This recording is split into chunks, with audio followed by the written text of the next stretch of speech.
Halo adik-adik, bertemu lagi di Gria Edukasi. Di video kali ini kita akan melanjutkan pelajaran kita tentang vektor, yakni vektor posisi dan vektor di dua titik. Ya, nah kita ke vektor posisi dulu. Vektor posisi itu adalah vektor yang menyatakan posisi suatu titik terhadap titik pusat koordinat. Ya, nah misalkan di sini terdapat bidang. Oke. Nah, terdapat sumbu X dan sumbu Y, di mana perpotongan antara sumbu X dan sumbu Y itu adalah titik pusat koordinat. Kita notasikan dengan O. Ya. Nah, selanjutnya terdapat titik A. Oke, di mana pada sumbu X itu akan berada di 5 dan pada sumbu Y itu berada di 3. Maka koordinat dari titik A itu adalah 5,3.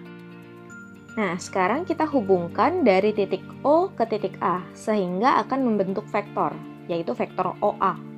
Nah, kita akan cari vektor OA itu bentuknya seperti apa, gitu kan? Nah, kita tentukan dari pergeserannya. Oke, bilangan pertama itu pergeseran ke kanan atau ke kiri. Nah, dari O mau ke A itu harus digeser ke kanan, sejauh 1, 2, 3, 4, 5. Oke, sejauh 5 satuan. Berarti bilangan pertamanya adalah positif 5. Nah, sekarang dari posisi terakhir, untuk mencapai titik A, itu harus digeser ke atas.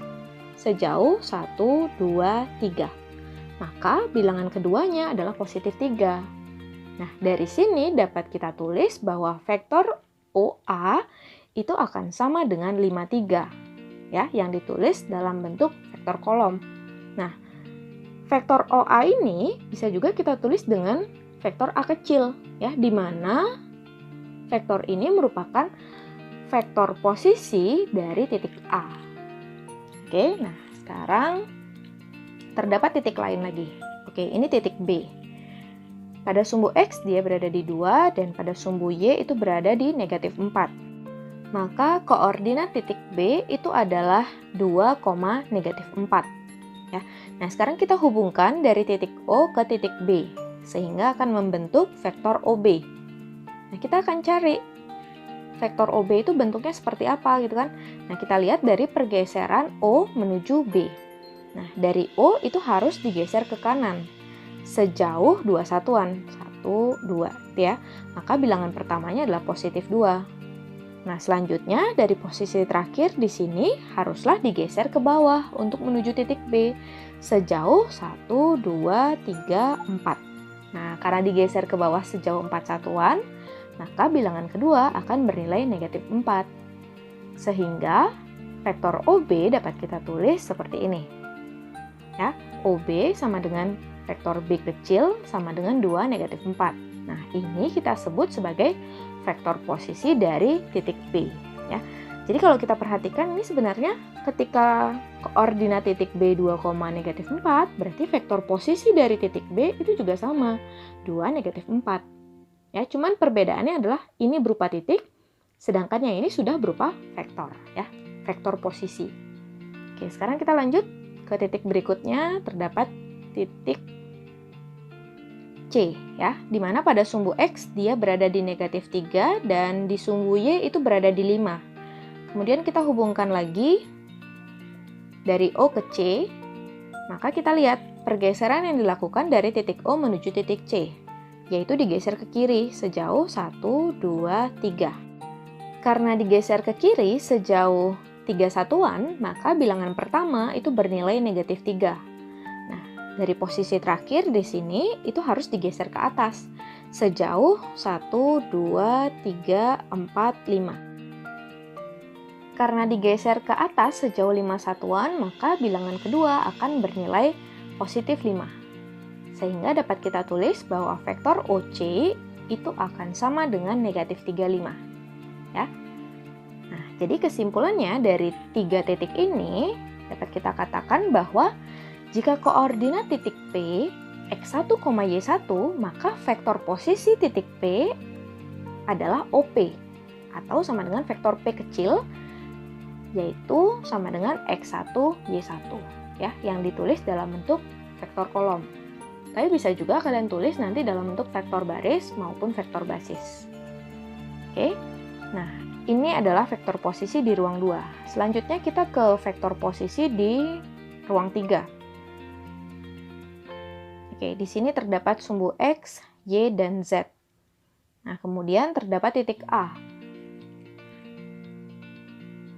Nah, titik A tersebut pada sumbu X berada di 7, pada sumbu Y berada di 5, dan pada sumbu Z berada di 3.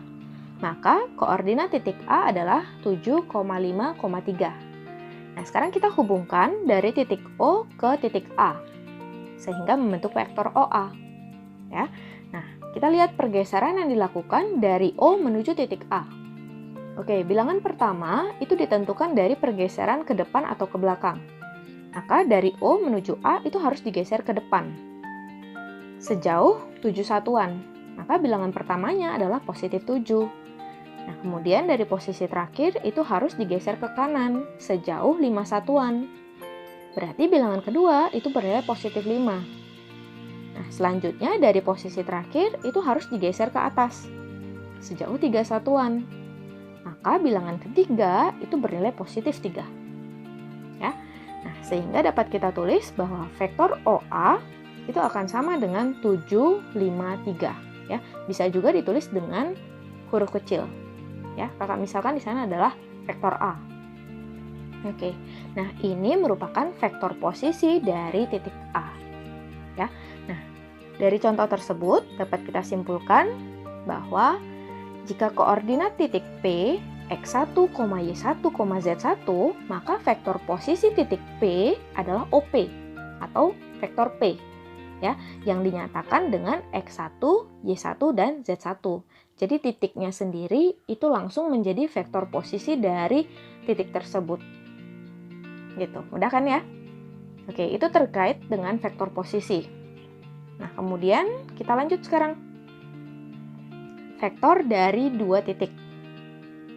Nah, kita ke vektor di ruang 2 dulu. Terdapat sumbu X dan sumbu Y, dan terdapat titik A dengan koordinatnya adalah x1, y1. Nah, kemudian kita hubungkan titik O ke titik A. Ya, OA itu kan merupakan vektor posisi dari titik A. Kita misalkan dengan vektor A kecil. Nah, kemudian terdapat titik B lagi. Nah, dengan koordinat x2, y2. Nah, kita hubungkan lagi titik O ke titik B, sehingga akan membentuk vektor posisi B. Ya, yang kita tulis dengan vektor B kecil. Nah, dari kedua titik itu, kalau kita hubungkan, kita akan mendapat vektor lagi, yakni vektor A ke B. Vektor AB dapat kita nyatakan dengan vektor posisi B kurangi dengan vektor posisi A. Sehingga dapat kita tulis bahwa vektor AB itu akan sama dengan vektor posisi B kurangi vektor posisi A. Oke, nah kemudian vektor posisi dari B itu kan sama dengan koordinatnya, berarti sama dengan titik B. Ya. Kemudian kurangi dengan koordinat dari titik A. Maka vektor AB dapat kita cari dengan cara x2 kurangi dengan x1, karena x dari B-nya adalah x2, dan x dari A-nya adalah x1. Nah, kemudian bilangan keduanya adalah y2 kurangi dengan y1. Oke. Nah, kesimpulannya adalah jika diketahui koordinat titik A, x1, y1, dan koordinat titik B, x2, y2, maka vektor AB dapat kita tentukan dengan cara B kurangi dengan A. Titik B kurangi dengan titik A. Ya. Sehingga bilangan pertama itu adalah x2 kurang x1, dan bilangan kedua adalah y2 kurang y1. Nah, itu dia kesimpulan vektor dari dua titik. Nah, selanjutnya kita coba kerjakan contoh soal berikut.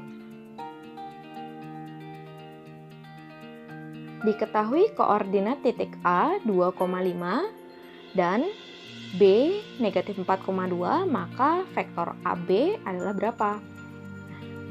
Penyelesaiannya kita akan menggunakan kesimpulan yang sudah tadi kita temui. Oke, vektor AB itu bisa kita cari dengan titik B kurangi dengan titik A. Maka dapat kita tulis bahwa bilangan pertamanya adalah XB kurang XA, bilangan kedua YB kurang YA. Ya, sehingga kita ganti XB-nya negatif 4, kurang 2, kemudian bilangan kedua, 2 kurang 5. Oke, maka kita peroleh vektor AB itu sama dengan negatif 6, negatif 3. Ya. Nah, ini menggunakan kesimpulan. Bisa juga kalian nyatakan vektor AB dengan menggunakan gambar. Nah, kita letakkan titik A di sana dan titik B di negatif 4,2. Kemudian kita hubungkan dari A ke B. Nah, itu dia vektornya. Sekarang kita tinggal menentukan pergeseran yang dilakukan dari titik A menuju titik B. Nah, kita lihat dari A mau ke B itu harus digeser ke kiri. Sejauh 1, 2, 3, 4, 5, 6. Oke, 6 ya. Nah, karena digeser ke kiri, sejauh 6 satuan, maka bilangan pertama itu bernilai negatif 6. Nah, sekarang dari posisi terakhir menuju titik B itu harus digeser ke bawah sejauh 1, 2, 3. Oke, di sini. Karena digeser ke bawah sejauh 3 satuan, maka bilangan kedua akan bernilai negatif 3. Sehingga vektor AB bisa kita tulis sebagai berikut ya. Jadi hasilnya akan sama. Oke, nah. Akan lebih mudah jika kalian menentukan vektor 2 titik dengan menggunakan perhitungan ketimbang kalian menggunakan gambar. Ya, tapi sebenarnya sama saja, nanti tergantung soal. Jika soalnya ingin dinyatakan dalam bentuk gambar, maka konsepnya akan seperti ini. Nah, sekarang kita lanjut vektor dari 2 titik di ruang 3.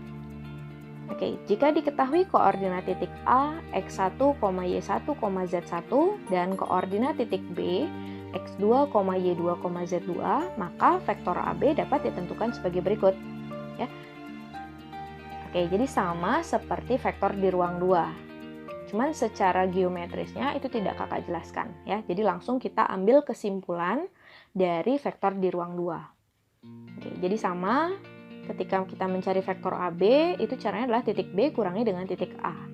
Bilangan pertamanya adalah X2 kurang X1, bilangan keduanya adalah Y2 kurang Y1, dan bilangan ketiga adalah Z2 kurang Z1.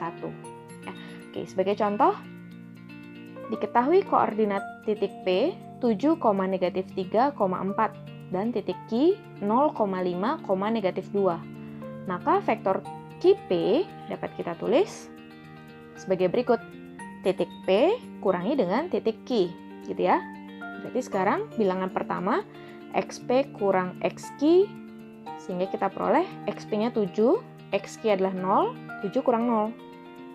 Oke, kemudian bilangan kedua YP kurang YQ. YP-nya adalah negatif 3, YQ-nya adalah 5. Oke, sehingga kita tulis negatif 3 kurang 5. Kemudian bilangan ketiganya adalah ZP kurang ZQ. Oke, ini ZP, kemudian kita kurangi dengan ZQ. Maka kita peroleh 4 kurang negatif 2. Sehingga hasilnya adalah 7, negatif 8, 6. Oke, inilah vektor QP. Nah, jadi itu dia pembelajaran kita pada video kali ini. Di video selanjutnya kita akan belajar tentang modulus vektor dan kesamaan vektor ya. Jadi sampai ketemu di video selanjutnya. Bye-bye.